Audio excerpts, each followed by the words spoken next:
No fundo do Oceano Atlântico, jaz um navio de guerra alemão, cujo nome causava medo no início da Segunda Guerra. O Bismarck, a máquina de guerra mais moderna de Hitler. Um navio blindado e fortemente armado. Não tínhamos nada que pudéssemos comparar a ele. A Marinha Real Britânica se reúne na tentativa de barrá-lo. O nosso objetivo era afundá-lo. Vamos relembrar a primeira e última viagem do Bismarck passo a passo, a partir de relatos das testemunhas que conseguiram sobreviver e de um exame cuidadoso dos destroços do navio. Vamos reconstituir a grande batalha que afundou um dos navios de guerra mais temidos da história.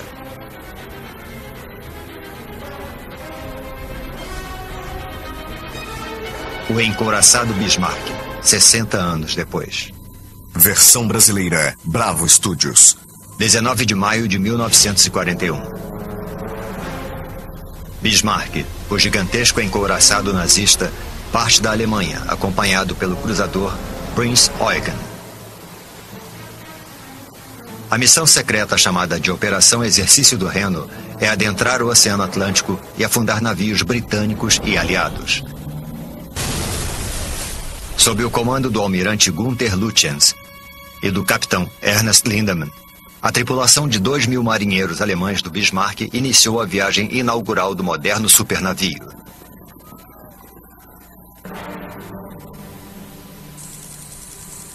21 de maio de 1941. O Bismarck e o Prinz Eugen chegam a um fiord na Noruega, ocupado pelos alemães. Antes de ir à luta, a tripulação aproveita seus últimos momentos de paz e tranquilidade. Era um lindo dia quando ancoramos naquele fiord. Tivemos permissão para caminhar no convés. Muitos tripulantes do Bismarck são jovens inexperientes, entusiasmados por estarem a bordo de um navio de guerra novíssimo e considerado invencível.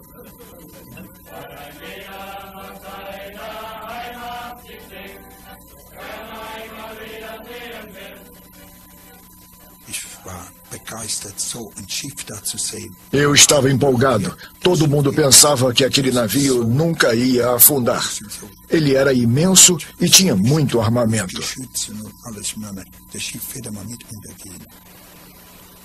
O Bismarck era um reflexo da intenção de Hitler de dominar os oceanos. O Bismarck reunia toda a tecnologia naval alemã daquele tempo. Era o maior navio de guerra, o mais poderoso e também um dos mais rápidos daquela época. O encouraçado pesava mais de 53.000 toneladas e tinha 251 metros de comprimento. Apesar do tamanho gigantesco e da blindagem resistente, ele atingia 55 km por hora. E o Bismarck estava armado com artilharia pesada. Cada um dos canhões lançava balas de 381 milímetros que alcançavam 35 quilômetros.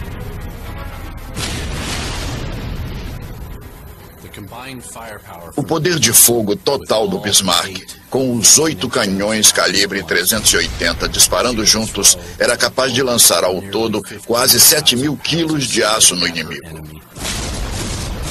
Os alemães estavam certos de que o Bismarck conseguiria uma grande vantagem na guerra marítima.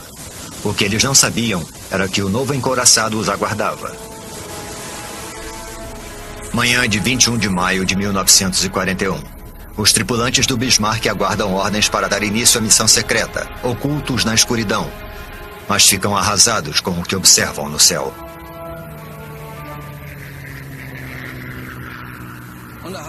Eu pensei, o que esse avião está fazendo aqui? Era um Spitfire, sem dúvida. Um avião de reconhecimento britânico localiza o Bismarck e o Prinz Eugen, registrando a famosa fotografia. O plano alemão de esconder a missão do Bismarck foi descoberto. Os britânicos sabem que o perigo é iminente e que o Bismarck é uma grande ameaça. Todos nós, da Marinha Real, sabíamos que aquilo precisava ser destruído. Tínhamos que cercá-lo, atacá-lo e afundá-lo. Entre 1940 e 1941, o único inimigo da Alemanha era a Grã-Bretanha. Apesar de sofrer com os ataques aéreos alemães, os britânicos continuavam resistindo. A Marinha Real controlava os mares, mas o Bismarck desafiava seus melhores navios. Era preciso encontrá-lo e eliminá-lo. Noite de 21 de maio de 1941. Mesmo tendo sido avistados, os navios alemães deixam a Noruega para realizar a Operação Exercício no Reno.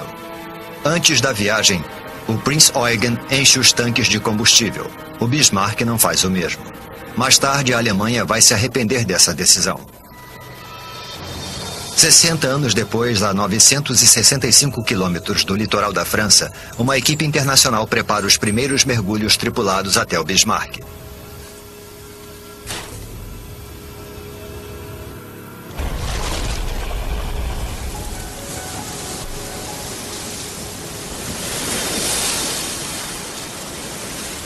Participando da expedição, temos 2 veteranos de guerra alemães que relembram um dos momentos mais traumáticos de suas vidas. Heinz Stig e Heinrich Kundt estão entre os pouquíssimos sobreviventes do encouraçado. Apenas 116 homens, entre 2.200, foram resgatados. Isso me traz muitas lembranças reprimidas.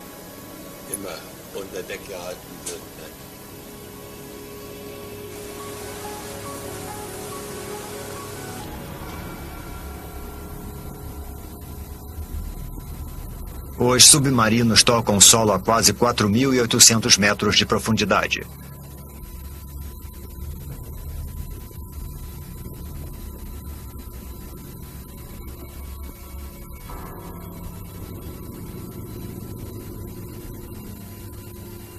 Pela primeira vez desde maio de 1941, olhos humanos podem observar o convés do Bismarck.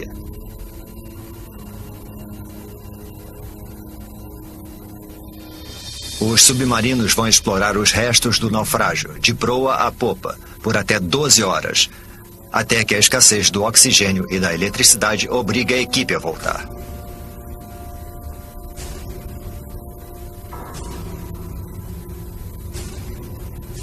Depois, eles sobem durante 2 horas e emergem na escuridão da noite e trazem com eles as primeiras imagens de alta definição. As evidências que registram o curso da batalha final do Bismarck.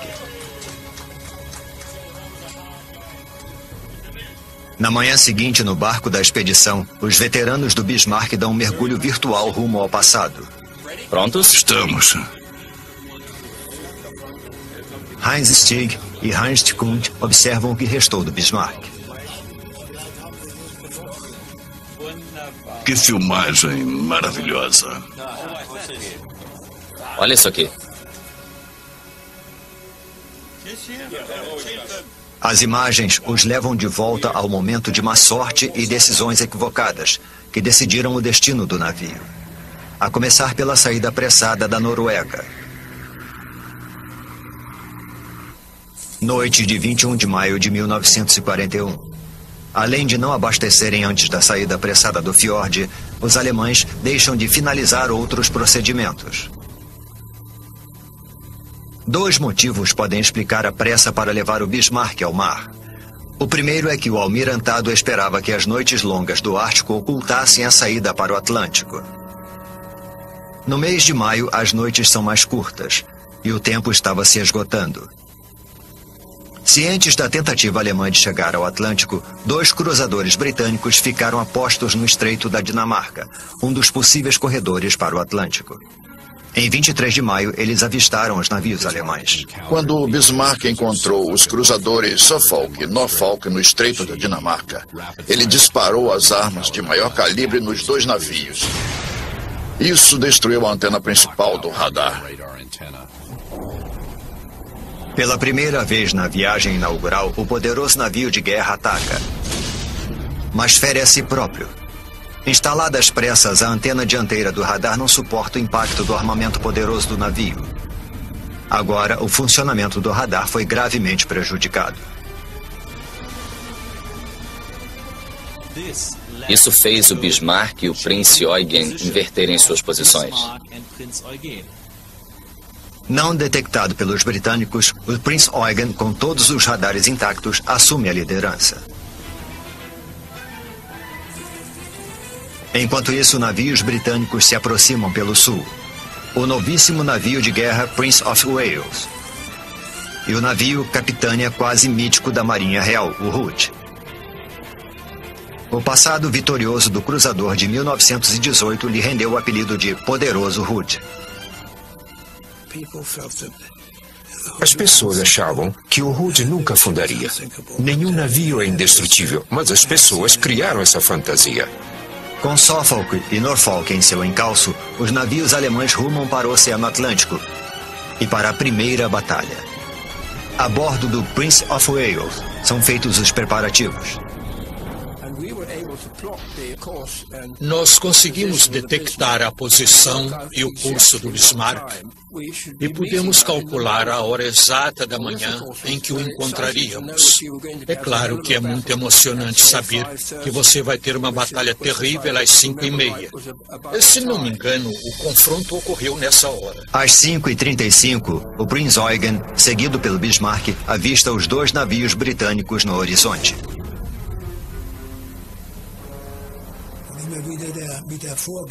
A gente achou que não ia acontecer nada. O Bismarck era indestrutível e nós iríamos arrasá-los.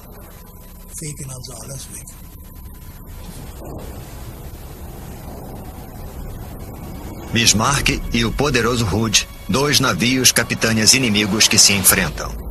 Um duelo de gigantes está prestes a começar e apenas um vai sobreviver. 24 de maio de 1941.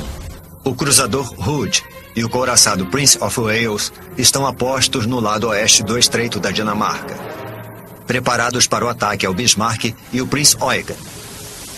A distância entre os adversários diminui. O Prince of Wales avista o Bismarck.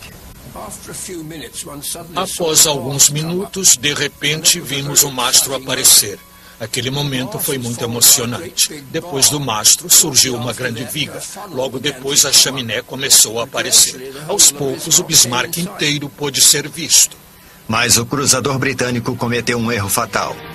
De longe, o contorno gigante dos dois navios alemães parecia igual. Hood identificou o Prinz Eugen, que liderava os navios alemães, como sendo o Bismarck. Hood ficou atirando no Prinz Eugen, que era, na verdade, o alvo errado.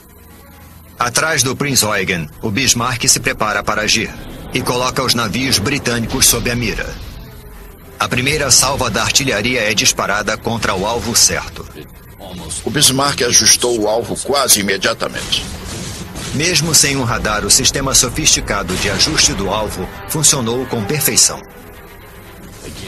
Eles atiraram de novo. Sabiam muito bem o que estavam fazendo. Enormes jatos de água se erguiam por causa dos grandes projéteis. A cada salva de balas, a mira era mais certeira. E as balas que passavam por cima da gente faziam barulho, como vários trens expressos. Na cabine de comando do Hood, o almirante Holland se voltou rapidamente para o Bismarck. Ele sabe que precisa diminuir a distância para evitar os tiros que poderiam atingir a parte mais vulnerável do navio: o convés. O Bismarck procura a melhor posição para atirar com as torres de tiro dianteiras e traseiras no cruzador Hood.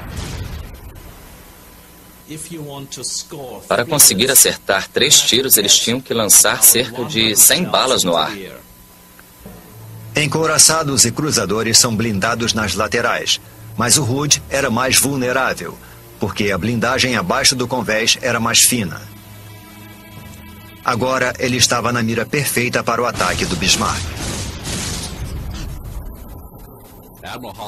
O almirante Holland estava na cabine de comando tentando diminuir a distância entre o Hood e o Bismarck o mais rápido possível. Ele sabia que seu navio era vulnerável a tiros vindos de cima. O Bismarck ataca outra vez. Um projétil perfura a blindagem fina logo acima do arsenal, onde estavam as balas de 380 milímetros altamente explosivas. Foi então que o Hood explodiu como se fosse uma queima de fogos.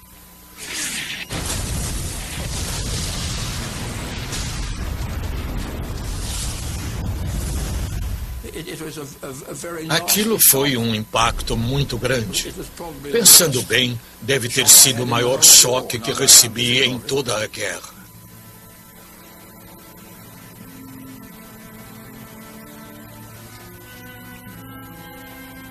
Após um duelo que durou apenas 8 minutos, 1.400 marinheiros do Hood faleceram num instante. Apenas 3 sobreviveram.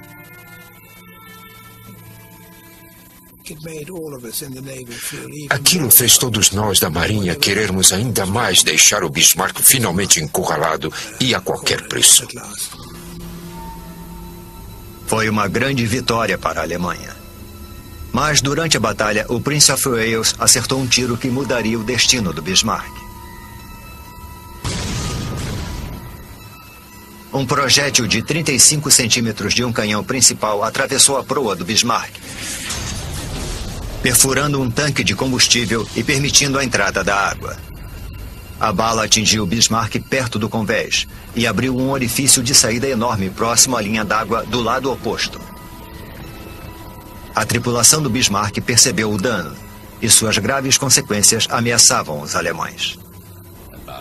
Quase 1.000 toneladas de combustível foram inutilizadas. Assim, o Bismarck perdeu o combustível necessário para poder despistar os inimigos. O combustível seria necessário para a missão do encouraçado no Atlântico. Ele poderia ter sido abastecido na Noruega quando ainda estava em águas controladas pela Alemanha. Hoje vemos que aquela decisão foi fatal. Com a velocidade reduzida, ele ainda podia atirar, mas não podia fugir. O prejuízo foi grave. O Bismarck perdeu combustível e não podia se mover na velocidade máxima. O almirante Lütjens se dirigiu ao porto mais próximo da França, ocupado pela Alemanha, para consertar o navio. O Prinz Eugen, sob novas ordens, prosseguiu sozinho. Apenas após 6 dias foi cancelada a Operação Exercício Reno, a primeira missão do Bismarck, que consistiria em atacar navios aliados. O encouraçado, o grande trunfo de Hitler, tinha experimentado a primeira batalha, a primeira vitória e a dor das primeiras feridas. O mito de sua invencibilidade estava acabando. Na Marinha Real Britânica só havia um grito de guerra: afundem o Bismarck. O encouraçado alemão se dirigia à França com navios britânicos em seu encalço. A perda de combustível era uma grande preocupação. O Bismarck precisava manter a velocidade reduzida para poder chegar até o porto. Os cruzadores britânicos seguiram de perto, mantendo contato por radar. Um deles se movimentava em zigue-zague para confundir possíveis submarinos alemães. O capitão Lindemann ordenou que o Bismarck vá para este bordo, ao mesmo tempo em que o navio britânico se voltava para o porto. Quando ele retornou, o Bismarck havia se posicionado fora do alcance do radar inimigo, desaparecendo das telas. O Bismarck tinha escapado. Eles não sabiam onde ele estava. Mas o almirante Lütjens não sabia que o inimigo desconhecia sua localização, porque ainda captava sinais pelo radar. O almirante transmitiu para Berlim um relatório detalhado da situação. Ele deve ter pensado: como o inimigo já sabe onde eu estou, posso enviar essa mensagem sem problema nenhum. E aquele foi um erro trágico. Esse erro teve uma péssima influência na caçada ao Bismarck. Durante esse período, os inimigos conseguiram captar o sinal do rádio alemão e assim puderam triangular a direção do sinal e descobrir a localização aproximada do encouraçado Bismarck. Mas onde exatamente, na vastidão do oceano, estaria o Bismarck? A Grã-Bretanha enviou hidroaviões Catalina para localizá-lo. Um dos aviões voou durante horas, mas as nuvens bloqueavam a visão. Então, de repente, de forma inacreditável, numa pequena área de céu limpo, algo foi visto na água. Era mesmo o Bismarck. Encontraram o Bismarck. Os britânicos tinham encontrado Bismarck, mas não o tinham vencido. A Marinha Real Britânica reuniu todas as forças para o massacre. Mas o encouraçado estava quase em águas seguras, próximo à proteção da Força Aérea Alemã. Ele tinha uma grande chance de conseguir chegar à França em segurança.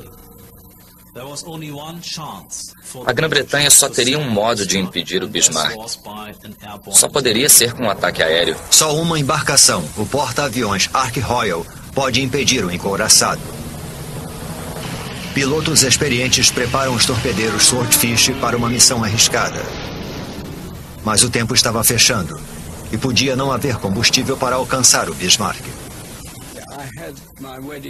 Eu coloquei a aliança por baixo da luva e quando eu estava no convés do voo, no avião, antes de decolar, eu comecei a sentir uma coisa e pensei, tomara que eu volte dessa. Mas no ar não há lugar para sentimentos. Os pilotos lutam contra o mau tempo e se concentram numa única missão: liquidar o Bismarck. A cerca de 8.000 pés, seguimos em direção ao encouraçado e começamos nosso ataque. O Swordfish é robusto, mas lento. É uma tecnologia de outra geração.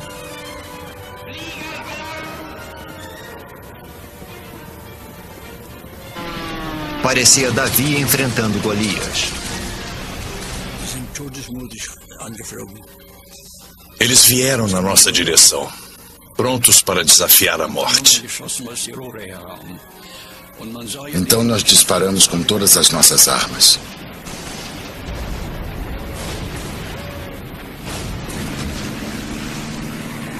Parece incrível, mas nenhum avião foi derrubado.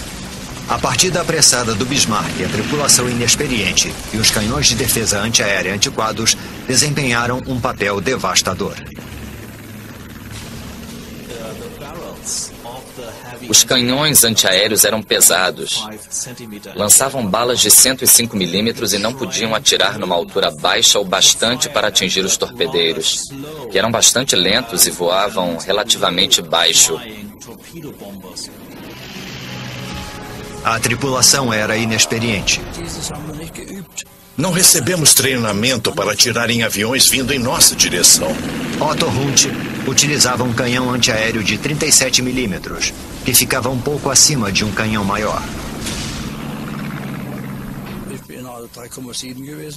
Eu disparava um canhão de 37 milímetros e quando um de 105 milímetros disparava logo abaixo, era um clarão tão forte que eu não via mais o alvo. O Bismarck era um gigante furioso disparando às cegas.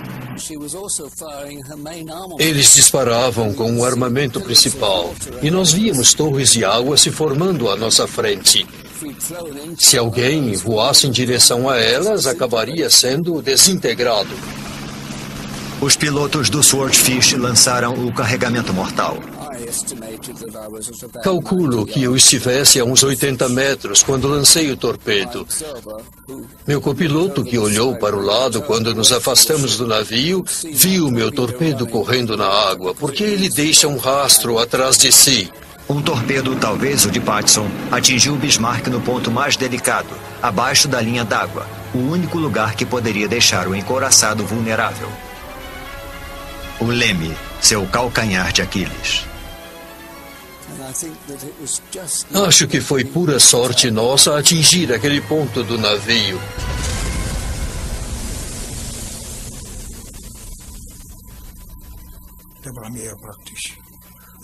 Foi então que eles pegaram a gente. O sonho nazista de dominar o Atlântico foi por água abaixo.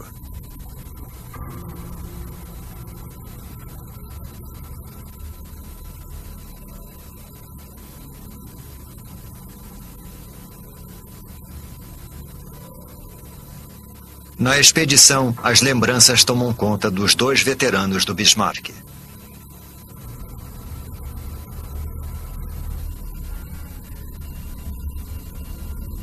Por meio das imagens submarinas, eles percorrem o convés, revivendo o momento em que souberam que o encouraçado estava com problemas.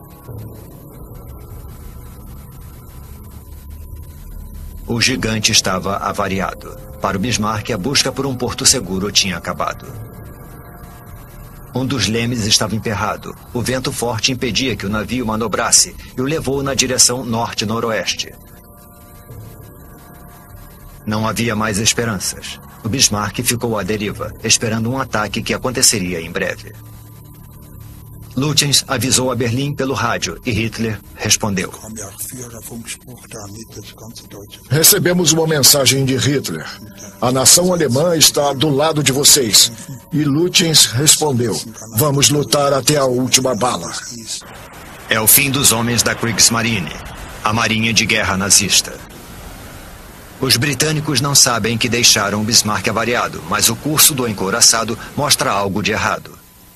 Eles rastreiam um navio e sua direção é surpreendente. O curso do Bismarck seguia para norte, ou seja, na nossa direção. Impossibilitado de manobrar, o Bismarck só pode seguir numa direção, direto para a Marinha Real. Tudo pelo que torcíamos e rezávamos estava prestes a acontecer. Por todo o Atlântico, a Marinha Real convoca todas as forças disponíveis para uma batalha tremenda.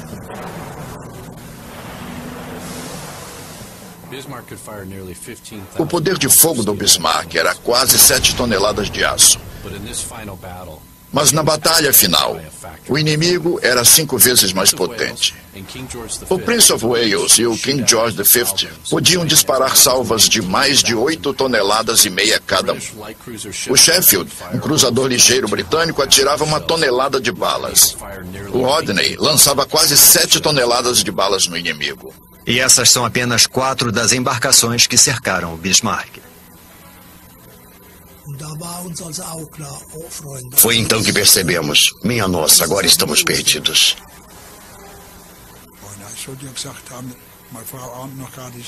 Alguém comentou, minha mulher nem sabe que logo vai ficar viúva. À noite, os contratorpedeiros britânicos atacam o Bismarck, que contra-ataca. Não há perdas em nenhum dos lados. A tripulação do encouraçado está exausta e o desânimo toma conta. Eles aguardam o fim.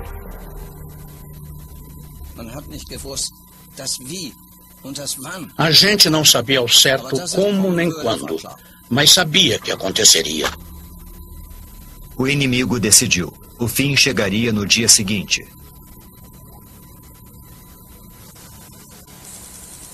Oito e 45 da manhã, 27 de maio de 1941.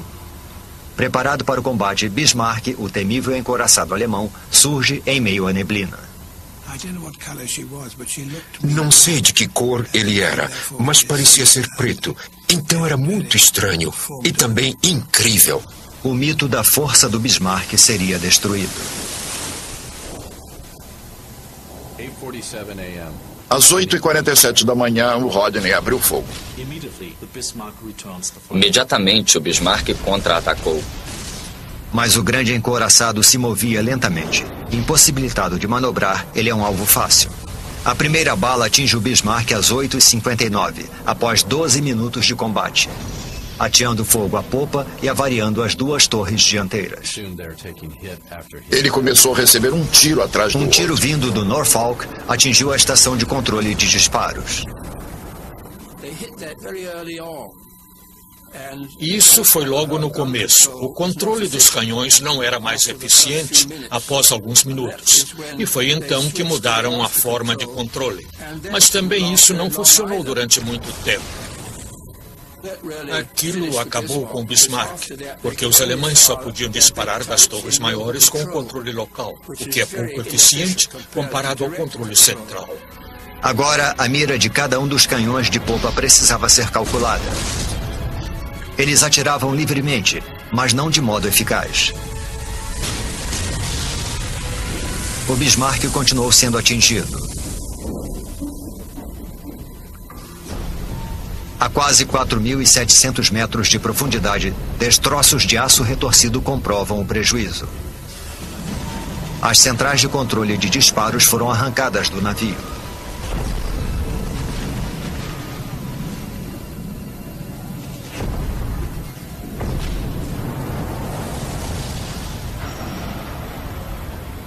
Tiros explodiram os hangares e a catapulta dos hidroaviões Arado 196. A catapulta nunca lançou nenhum deles. Os hangares permanecem no lugar, mas os hidroaviões foram incinerados no inferno que consumiu o Bismarck.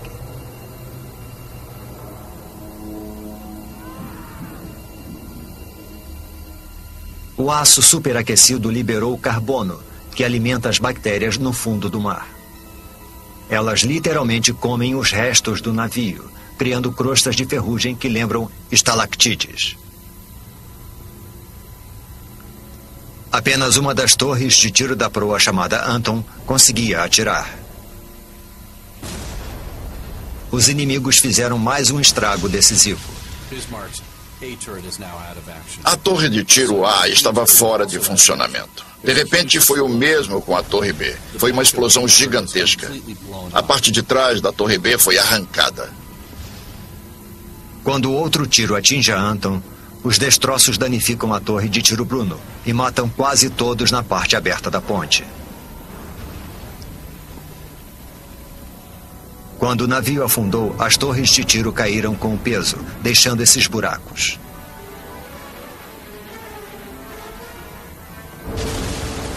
Às 9h12 após 25 minutos de conflito, os tiros destruíram a central de controle, matando seus ocupantes. Acredita-se que o capitão Lindemann e o almirante Lutyens tenham morrido aqui.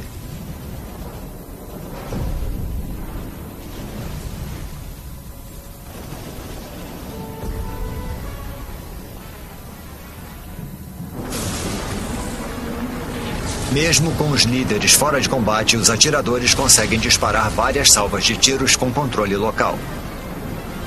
Durante a batalha, eles se concentram em apenas um navio. Atiraram no Rodney e conseguiram ajustar a mira com poucas tentativas. Mas os alemães não conseguiram mais nenhum golpe de sorte. O Rodney continuou o contra-ataque. Eles atingiram o encouraçado várias e várias vezes. O Bismarck recebeu tiros de todos os calibres da Marinha Real Britânica. 400 milímetros, 350, 200, 150 e 120. Eles vinham em direção ao Bismarck sem parar. Antes orgulhoso, o Bismarck virou um abatedouro infernal. O armamento antiaéreo estava despedaçado.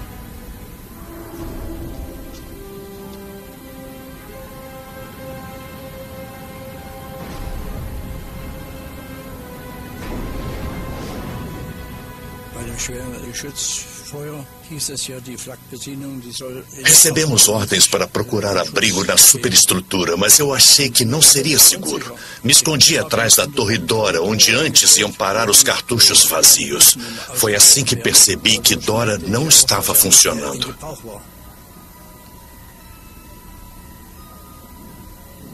A Torre Dora foi derrubada pouco antes de a Torre Caesar dar sua última salva de tiros. A fumaça obrigou os marinheiros a se retirarem.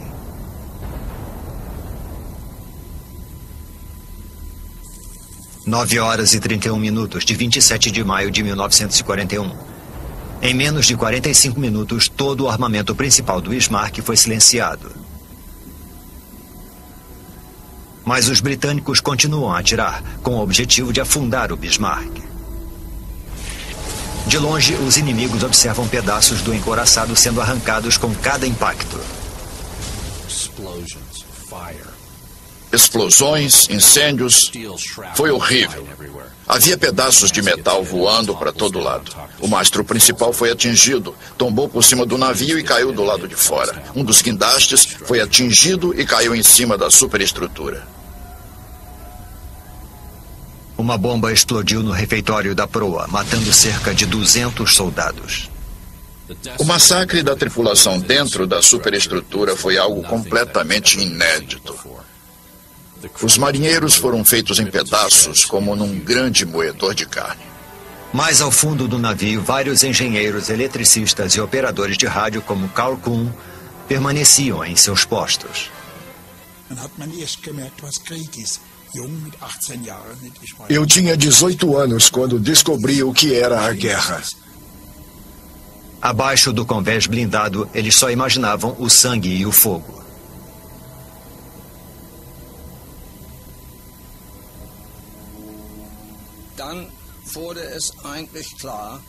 Aos poucos foi ficando claro que estávamos atirando cada vez menos e que éramos cada vez mais atingidos. A gente percebe, escuta e só, mas sem saber o que vai acontecer depois. Com os canhões do Bismarck silenciados, a Marinha Real Britânica se aproximou mais do alvo. O Rodney e o King George V se aproximavam cada vez mais. Então, a elevação das armas, que começou assim, ficou assim de tão perto que estavam. O Rodney se aproximou do Bismarck até que o encouraçado ficasse ao seu alcance direto. Apenas 3 quilômetros separavam os navios. Eles podiam ver as explosões, com pedaços do navio indo pelos ares, voando para o mar e caindo na água. As balas ricocheteavam em volta do Bismarck, vindas de todos os navios que atiravam nele. A artilharia não funcionava mais. Agora era cada um por si. Mas muitos tripulantes não estavam familiarizados com o labirinto no fundo do Bismarck.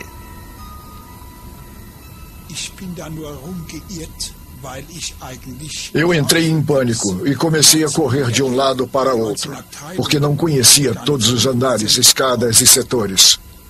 Eles apenas seguiam seu instinto, subir.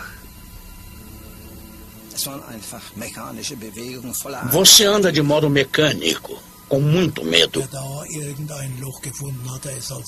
Se você achasse qualquer buraco, tentaria subir por ele. Então eu finalmente pude ver uma luz. Ao chegar ao andar superior, eles ficaram chocados. Era um caos de aço. Estava tudo despedaçado. Nada tinha ficado intacto. Era horrível. Tudo tinha sido arrancado.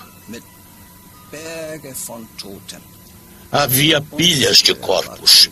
Era uma visão inconcebível. E os disparos britânicos continuavam. A única coisa que você podia fazer era se esconder atrás de torres de tiro dos canhões de 380 milímetros enquanto o inimigo disparava e tentar salvar a sua vida. Era um inferno que não dá para descrever.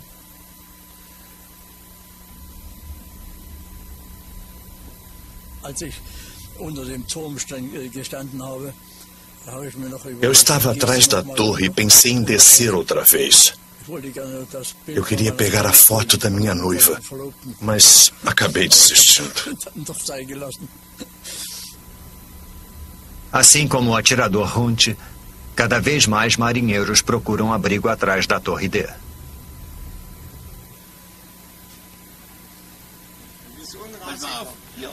É aqui. Foi daqui que eu saí. Depois eu corri por este lado. Até aqui. Então eu pulei.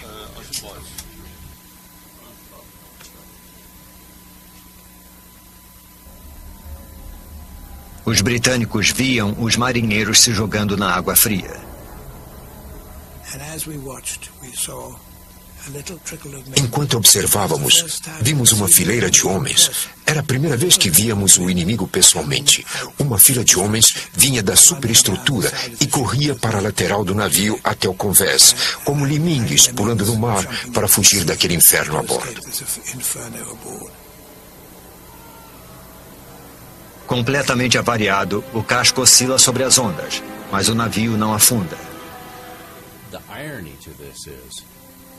A grande ironia é que esse era o ponto forte do Bismarck. O casco foi criado para resistir a batalhas daquele porte.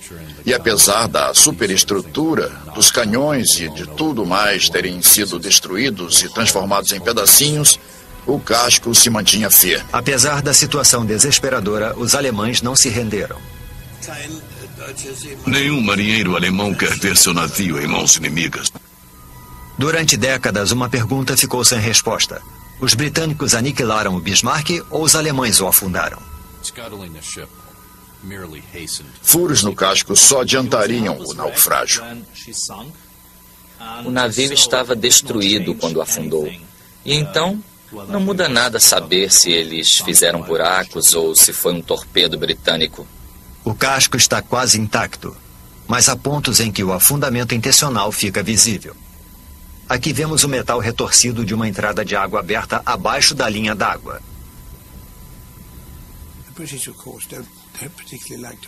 É claro que a Grã-Bretanha não gosta de admitir, porque prefere pensar que fez tudo sozinha, só que não foi bem assim. Se não ouvissem a ordem de abandonar o navio, muitos tripulantes que estavam no fundo da embarcação jamais teriam deixado os seus postos.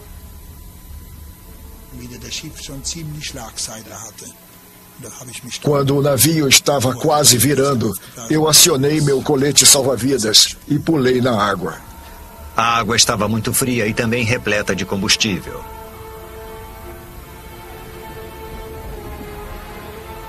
Corpos e pedaços do navio poluem a superfície. Então, o Bismarck vira.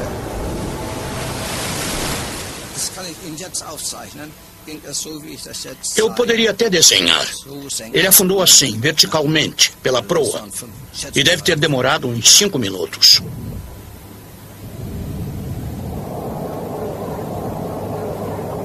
O Bismarck finalmente se foi. Mas para centenas de marinheiros na água gelada teve início a luta pela sobrevivência à deriva numa tempestade do Atlântico Norte.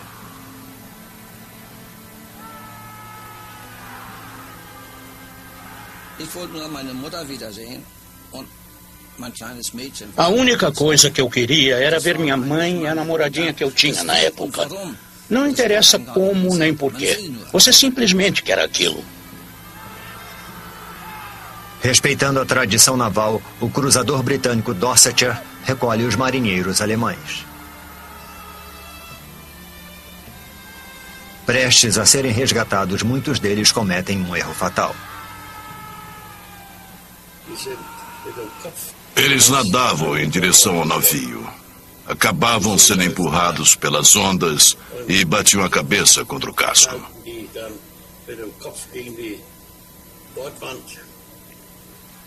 O Mar Bravo arremessava os marinheiros para o casco do navio de cabeça, deixando-os inconscientes e fazendo com que se afogassem. Para outros, um momento de sorte ou de brutalidade decidia a vida e a morte. Os marinheiros ingleses jogavam cordas para poderem nos resgatar. Então, quando você estava na metade da subida, um colega se pendurava no seu pé, porque também queria ser resgatado. Aí você caía outra vez. Os sobreviventes ficaram extremamente gratos a vida toda.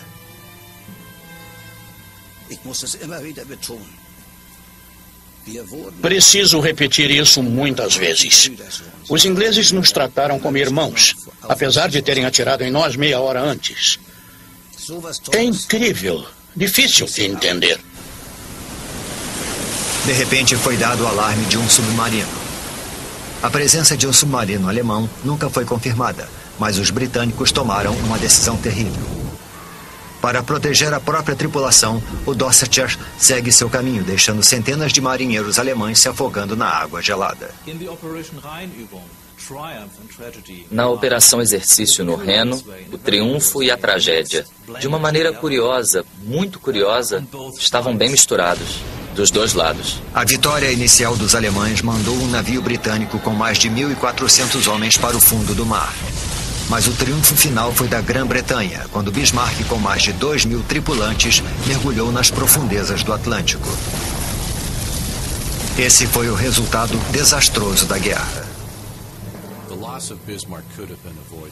A perda do Bismarck poderia ser evitada se a operação fosse cancelada no início. Mandar o Bismarck para o mar com o cruzador Prince Eugen, apesar de todos os problemas que sabiam que existiam, para enfrentar uma marinha muito superior à britânica, na minha opinião, não foi uma decisão inteligente.